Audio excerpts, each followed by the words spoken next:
रात के ठीक 2 बज रहे थे। थुंग थुंग पुष्पा भाव के लिए लाल चंदन की टिप मार रहा था, लेकिन वह जिस हाईवे से जा रहा था आसपास मीलों तक कुछ भी नहीं था, सिर्फ अंधेरा और खामोशी। और उसी सुनसान हाईवे के किनारे एक पुराना टेलीफोन बूथ खड़ा था जो हर रात अपने आप बजने लगता था। इसलिए लोग कहते थे कि उस रास्ते पर रात में गाड़ी नहीं चलानी चाहिए। पर थुंग थुंग को इन बातों से कोई फर्क नहीं पड़ता था, क्योंकि वह बस अपने काम से काम रखता था। लेकिन उस रात हालात अलग थे। अचानक तेज बारिश शुरू हो गई थी और ठीक तभी उसी टेलीफोन बूथ के सामने थुंग थुंग के ट्रक का इंजन बंद पड़ गया और तभी उस बूथ के अंदर से टेलीफोन जोर जोर से बजने लगा। थुंग थुंग ने आवाज सुनी पर इग्नोर कर दिया। बारिश रुक चुकी थी, लेकिन घंटी रुकने का नाम ही नहीं ले रही थी। ऐसा लग रहा था जैसे कोई बहुत बेचैनी से फोन उठने का इंतजार कर रहा हो। फिर थुंग थुंग गुस्से में गाड़ी से उतरा और सीधा बूथ के अंदर घुस गया। अंदर आते ही गुस्से में फोन उठाया और बोला, कौन है बे आधी रात को?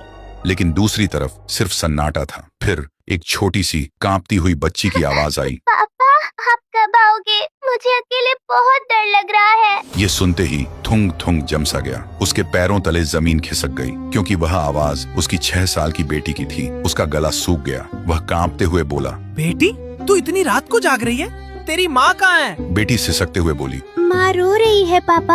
आज आपका बर्थडे है ना? सब कहते हैं आप हमें छोड़ गए, पर मुझे पता था आप मेरा कॉल जरूर उठाओगे। ये सुनते ही थुंग थुंग के दिमाग में एक जोर का झटका लगा, जैसे वक्त एक पल के लिए रुक गया हो। और फिर उसके दिमाग में पिछली तस्वीरें चलने लगी। तेज बारिश, यही हाईवे, ट्रक के ब्रेक्स फेल होना और एक भयानक टक्कर।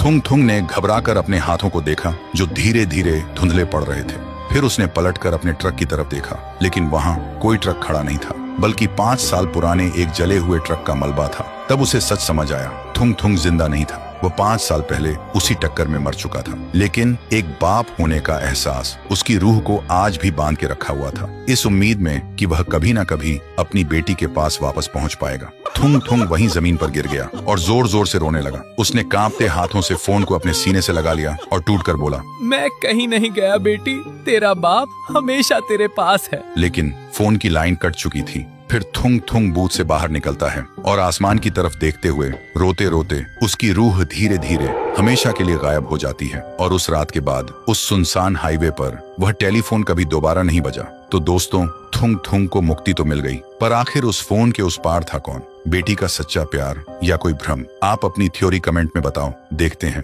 किसका दिमाग सबसे तेज चलता है।